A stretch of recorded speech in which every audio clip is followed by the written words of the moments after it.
You are in the most intimate moment two human beings can share. You are as close to her as physically possible. And somewhere underneath everything happening in that room, underneath all of it, there is a question you have never once said out loud. What is she actually feeling right now? Not what she is showing you, not what she says afterward. What is genuinely happening inside her body and her mind. In that specific moment, you are both together. You have wondered this your entire life. Every man has. And nobody, not your father, not any conversation you have ever had, not anything you ever watched or read, nobody has ever sat you down and told you the truth about it. Until right now. What I am about to share is the conversation that should have happened decades ago.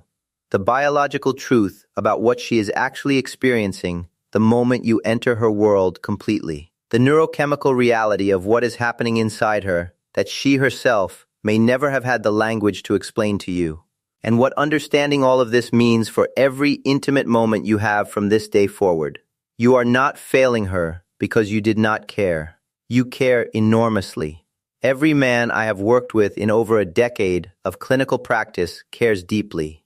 You are failing to reach the full depth of what those moments could be because nobody ever gave you the biological truth about what is actually happening on her side.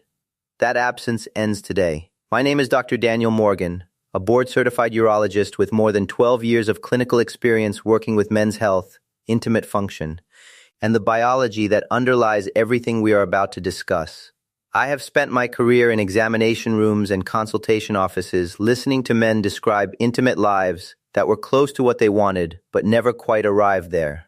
And in almost every single case, the gap came down to one thing. Nobody had ever explained to them what was genuinely happening on her side of the experience. If this kind of honest, clinically grounded content is what you have been missing, subscribe right now and turn on your notifications. Every week, I bring you the truth about men's health and intimate well-being that you deserve. Stay with me, because what comes next is the most important thing anyone has ever told you about the woman you love. Here is the first thing most men have completely wrong. And it is the misunderstanding that quietly shapes every intimate encounter that follows. Most men experience the moment of entry as a beginning, the start of what they have been building toward. For her, that moment is something far more complex. It is a culmination and a neurological event and a trust transaction all happening simultaneously. Whether that moment becomes what it is genuinely capable of being depends almost entirely on what happened in the minutes before it, and on one quality in you that has nothing to do with physical performance. I want you to meet David, 61 years old, married to the same woman for 32 years. He came to my clinic not because anything was clinically wrong, but because something had quietly shifted in their intimate life. His wife was present, but not fully there. Encounters felt functional, but rarely profound. He assumed it was age. He was wrong. What David was experiencing was the consequence of a gap in understanding that nobody had ever filled for him. By the end of our conversation, everything shifted. Today, I am giving you exactly what I gave David. Stay with me, because what comes next is the part that changes everything. What is happening in her body before you even make your move. Long before you reach the moment of entry, her body has already begun a preparation sequence that most men have never had explained to them. It starts not in her body, in her brain. When a woman begins to experience genuine desire, not obligation, not habit, but real desire rooted in feeling safe and genuinely wanted, her parasympathetic nervous system activates. This is the branch of the autonomic nervous system responsible for safety, rest, and openness. It begins driving increased blood flow toward the pelvic region in a vascular response that is the biological engine of everything that follows. Think of it as a power grid coming online. One circuit activates the next. Each system comes up in sequence until the full architecture of her arousal is operational. And here is what most men do not realize. That grid cannot be rushed without consequences that both of you will feel, but neither of you will be able to name. As blood flow increases, the internal clitoral complex, not the small external point most people are aware of, but a full internal architecture of sensitive tissue extending along both sides of the vaginal canal, becomes engorged with blood.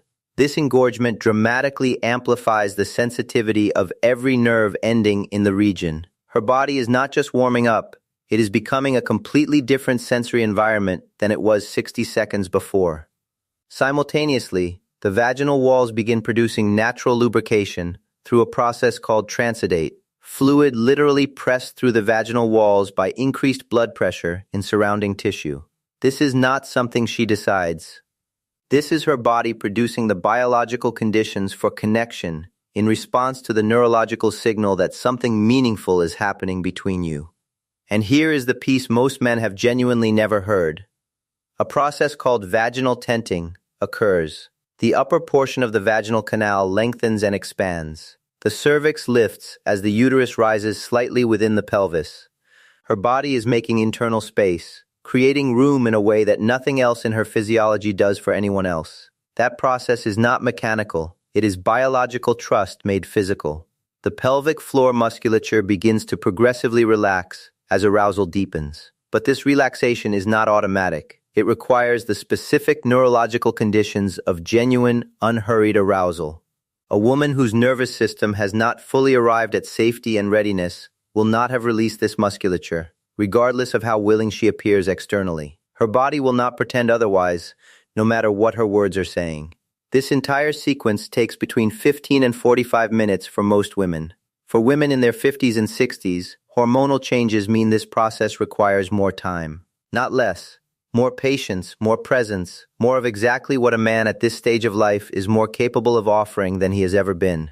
The urgency many men over 60 carry around maintaining an erection, the quiet anxiety that the window might close, creates pressure to move quickly that directly works against everything her body is trying to complete. When a man rushes this process, he is without knowing it ensuring a less profound experience than the same encounter could have produced. Biology does not negotiate with urgency. It rewards presence every single time. Everything I just described, every biological step of that preparation sequence, exists for one reason. And what happens in the 60 seconds after it completes either honors everything her body just did or wastes it entirely. What she actually experiences the moment you enter.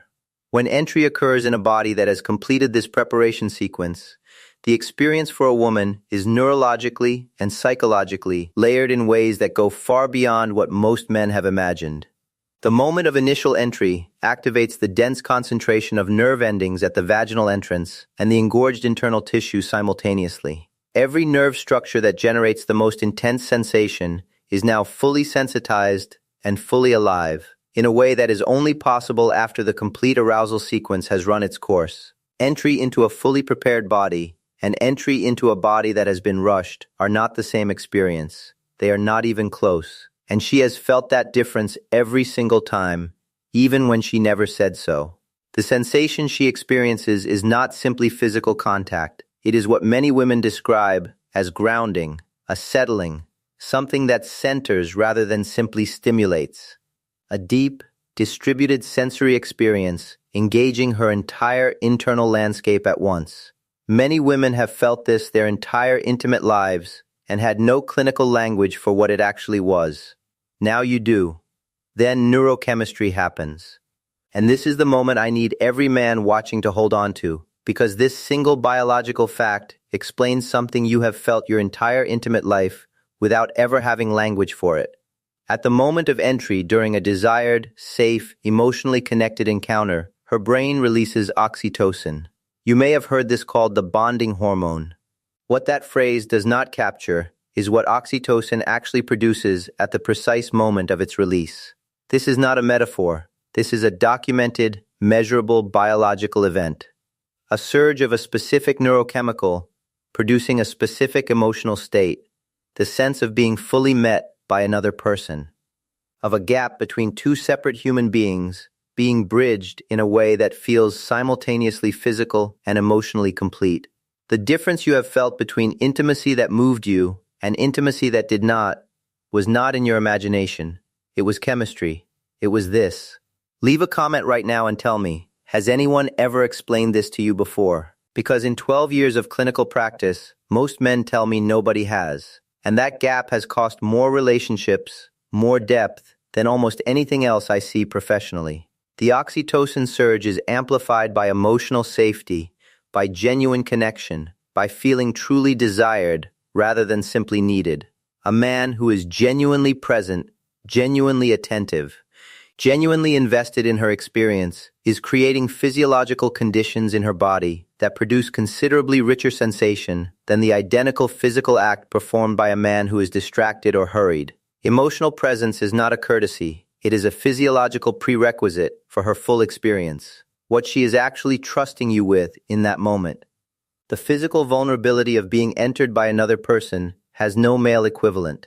None. To allow another person into your body requires trust, not the general trust of a long relationship, but the specific, moment-by-moment trust of complete physical openness with someone larger and physically stronger than you. The pelvic floor muscles, which in their resting state are protective and closed, have to actively release and open. This does not happen when trust is absent. Her body knows the difference between safe and unsafe at a level far beneath conscious thought. As a clinician, I have spent years talking to men about performance, about what they can do, how long they can last, how they can improve. And those conversations matter. But what I rarely hear discussed, what almost no one is talking about in men's health, is this. The single most powerful thing a man can bring to an intimate encounter is not a technique or a duration or a physical attribute. It is the quality of his presence. A man who enters that moment distracted, mentally elsewhere, anxious about his own performance, rushing toward a destination, is physiologically limiting what she can experience. Not because of anything wrong with him, because her nervous system is reading him constantly. Her body is taking in signals about safety and attunement that she is not consciously processing, and it is responding to those signals at a biological level. A man who is fully there, unhurried, emotionally grounded, genuinely focused on her, is producing neurological conditions in her that make everything that follows more complete. I tell this to every man who sits across from me in my clinic. The most important sexual organ in that room is not what you think it is. It is your nervous system. And more specifically, the way your nervous system is communicating its state of presence or absence to hers. What this means for you, right now. If you are a man over 50 watching this, I want to say something directly to you that most men in your position have never heard from a clinician. The biology of this moment is working in your favor in ways you have not been told. Younger men are often physiologically urgent. They are biologically driven towards speed in ways that work directly against everything her body is trying to complete. The man who has lived, who has learned patience through experience, who is no longer chasing a destination and is instead capable of genuine presence, that man is biologically better positioned for profound intimacy than the 25-year-old who has no idea what he does not know. The anxiety many men over 60 carry about whether they are still capable, whether they can still be the partner she needs, that anxiety is not only unnecessary, it is counterproductive. Because that anxiety creates urgency. And urgency, as we have discussed, is the single most reliable way to limit what is possible in that room. What I want you to walk away from this conversation understanding is not a technique, it is a reframe. You are not competing against a younger version of yourself. You are not trying to replicate something from the past. You are standing at a moment in your life where you have access to a quality, genuine, unhurried presence. That is more valuable in that intimate space than almost anything else biology can offer. Use it, the clinical reality that nobody is talking about. In 12 years of working with men on intimate health, the cases I find most consistently heartbreaking are not the men with genuine physiological challenges. Modern medicine has extraordinary tools for those.